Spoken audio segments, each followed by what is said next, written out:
We're getting new details about a deadly hostage situation at a hotel in Mali. We now know 6 U.S. citizens are among at least 80 others who have made it out alive. At least 3 people have died and more than 100 are still being held captive. Tony Schaefer is a former Army intelligence operative and is on the phone now.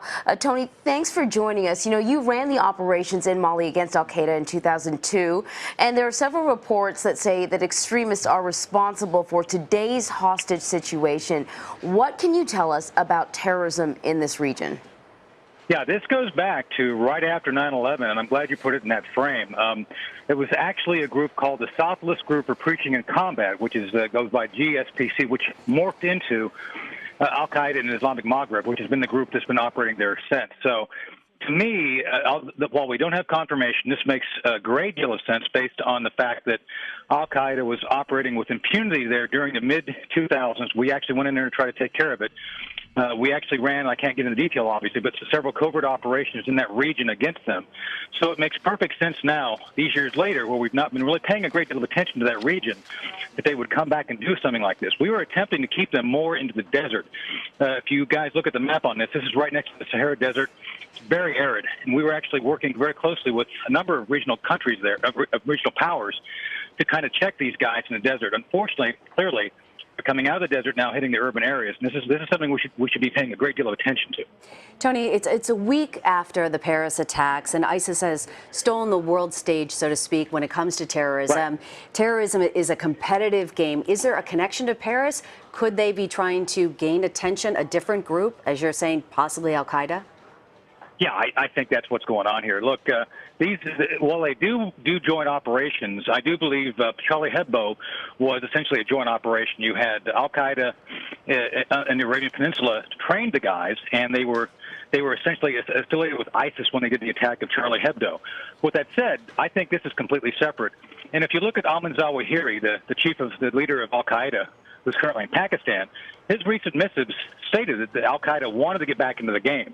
And I think this is where their best shot was to do something immediately after Paris. I suspect that these guys have been essentially sleeper cells in the region, waiting for a time to strike. And I think they finally got the go word based on Paris. And I think this is clearly competitive against the ISIS if this turns out to be al-Qaeda. So let's talk a little bit about that. You know, here in the U.S., we have a tendency to focus on what's going on in Syria and the extremists that are either inspired or come out of that area. But there are hot spots all over the globe, correct? Right. Well, yeah, just to point that out, when I was we're talking about running operations there in 2002, I ran an operating base called OB Alpha, Operating Base Alpha. And we covered the entire sub-Saharan African continent to include this and Yemen and some other locations. So we knew then, again, 12 years ago, that we needed to start paying attention to what was going on throughout the region. And clearly what happened is I think we took our attention off. We actually closed down OB Alpha for purposes of fighting the Iraq War, which I thought was a huge mistake. To not pay attention to the fact that we knew Islamic radicals were moving through Africa, attempting to gain foothold like they've done here. So I think we need to relook the whole issue of where terrorists are popping up, what they're doing, because eventually, you know, they're going to gain critical mass and be able to launch operations into the United States. What do they gain from gaining the spotlight? Let's say this is al-Qaeda versus ISIS. Is this they're going after money, financial backing? Two things. Financial backing somewhat, but mostly more the hearts and minds of the Islamic radical community.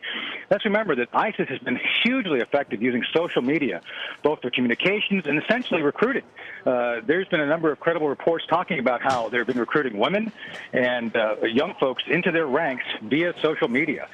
Al-Qaeda was never that sophisticated. So I think what we're seeing here is almost a desperation by Al-Qaeda to get its name back in the headlines. So this is more about propaganda and attempting to say, hey, we're still here. Again, we don't know it's al-Qaeda, but I'm pretty sure it is. And if it is, I'm pretty sure it's like, hey, pay attention to us. We're still here. We haven't gone away.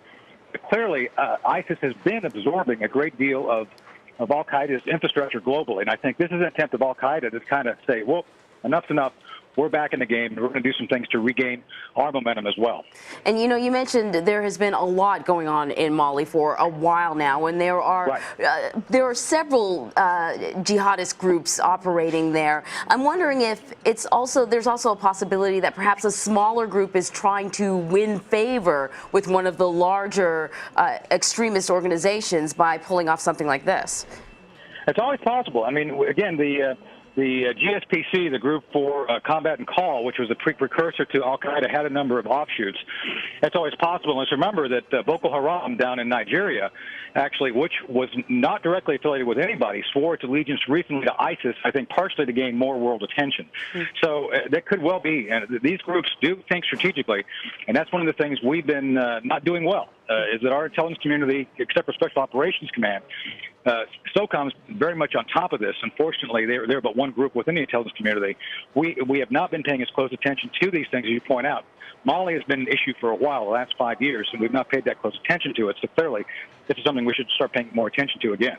When we talk about Mali, how concerned have authorities in that area been about a potential attack like this? As we've been talking about Europe, you see a lot of the porous borders. Same thing holds true there.